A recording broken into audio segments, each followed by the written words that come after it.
ka-reels. Bali ito yung improvised sa bending machine natin. Ito naman yung pinaka-spring nya, interior lang. Hindi lang siya.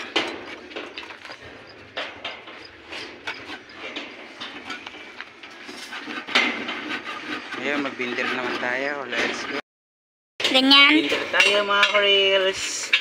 Bali 16mm yung binderin natin.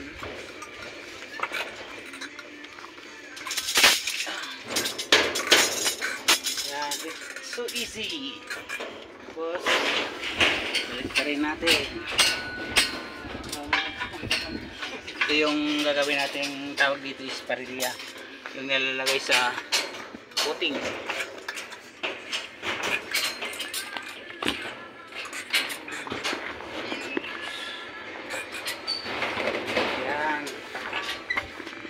Kitam. Patayin mo na. Salamat.